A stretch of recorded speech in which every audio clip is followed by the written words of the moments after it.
Sergeant, report. Have you found 5th Platoon anywhere? No, sir. This section of the spires seems clear. We can't have any breach of security in this sector. Find them, Sergeant. Sergeant? I think I can see someone ahead. Wait, what was that? Report, Sergeant. What is it? Movement sighted. What the hell is that? Open fire! Open fire! Sergeant? Sergeant!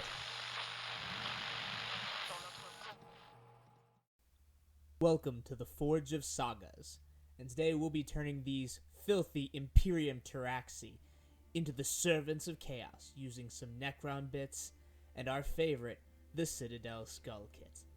Let's get ready to commit some heresy. The first step is to remove one of the Pteraxii torsos from the sprue. Make sure that you clean up any mold lines or any residual sprue that's attached to it. Once the torso is ready, we're going to remove the section where the legs would attach. Take your knife and push straight down through the plastic into your cutting board. Do not do this into your hands. We want a nice clean cut here because we're going to attach the leg replacement right here. So take your knife and shave it down till it's flat and finish with your file. When you remove the legs, you'll find that there's a small hole in the bottom. We're going to take a 1/16 inch drill bit and we're going to drill that out. It's going to help us later when we go to combine the tail section with the torso. Next, we're going to grab a 1/8 inch drill bit and we're going to drill out the shoulder socket. This I'm doing so that I can swap out war gear at any time because I'm going to put magnets in here. This lets me customize my units a little more, adapt to changes in the rules, and double count them as either Pteraxii or Chaos Raptors or Warp Talons. Make sure that you're consistently dry fitting your magnets to make sure you have a nice flush fit against the shoulder. Next, we're going to take a tail from any of the Necron units with big long tails. I used both Ophidian Destroyers and Canoptic Wraiths in this because that's what I had laying around. I had already scavenged the pointed tip of the tail from this for a Chaos Sorcerer that I did, so I grabbed one of the claws to give it still a spiked tail that it could use to impale the servants of the Corpse Emperor. Just shaved it flat and glued it in. Now it's time to join the two pieces together.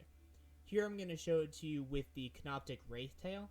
So what I did was there's a little ball at the top where it should connect to the Wraith body. We're going to cut that off and shave it flat just like we did with the body.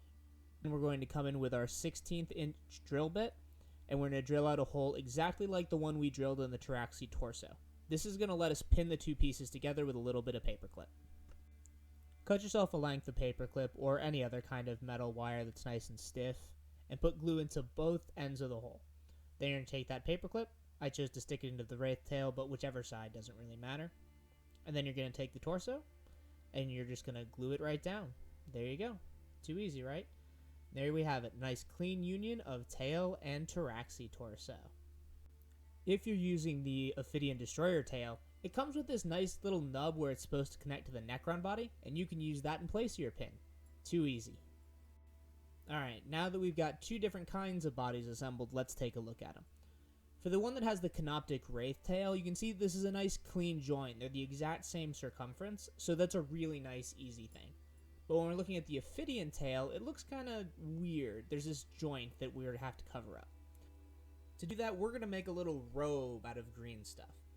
So I'm going to cut away equal parts of this, and I'm going to let that cure for about 30 minutes. If you're using a different type of sculpting putty, make sure that you take a little bit to understand how your stuff cures and how long you need to wait for it to get a little firmer than it is initially. Once my green stuff was ready, I took it and I pulled it into two different pieces. Kind of rolled out a little flat, and there you go, two pieces.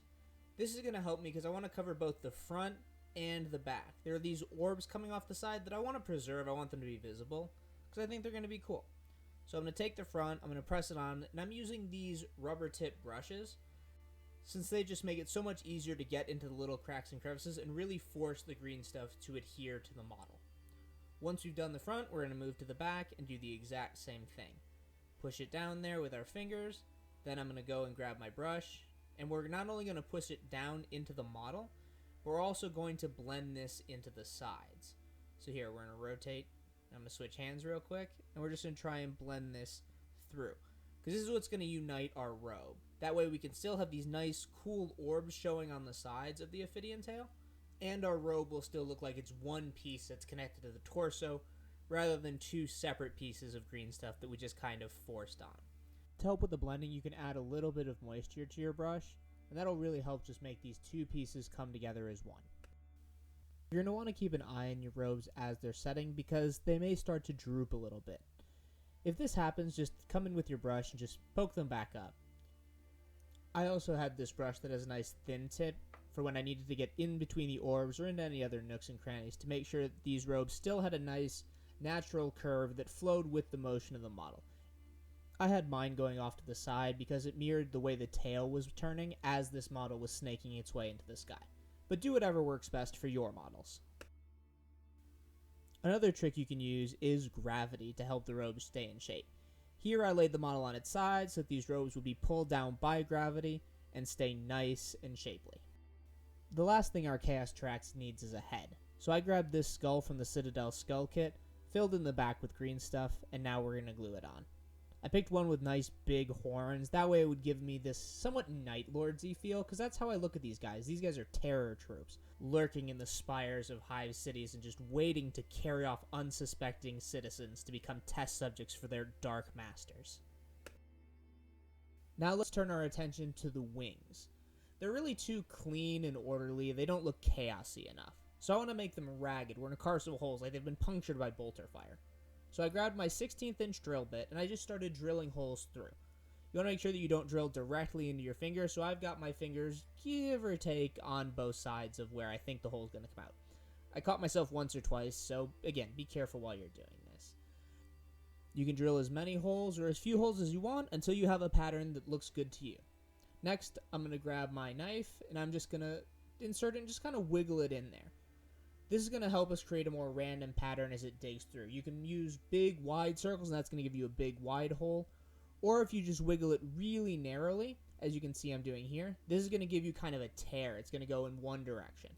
So you can use these techniques, kind of work your way through all your holes and continue to explore. This is a creative process, like I like to do, and just build it out. Once you're happy with how the wings look, you can get ready to paint. I recommend keeping the wings off and painting in this sub-assembly just because it'll make your life a little easier painting the backpacks for the Pteraxii. And here they are, fully painted, my Pteraxii Nighthunters. If you enjoyed this heretical kitbash, give us a like, and subscribe to the channel to keep up to date on all our future projects, both kitbashing and terrain building. Also, feel free to leave a comment with any kitbashes or terrain builds that you'd like to see me attempt in the future.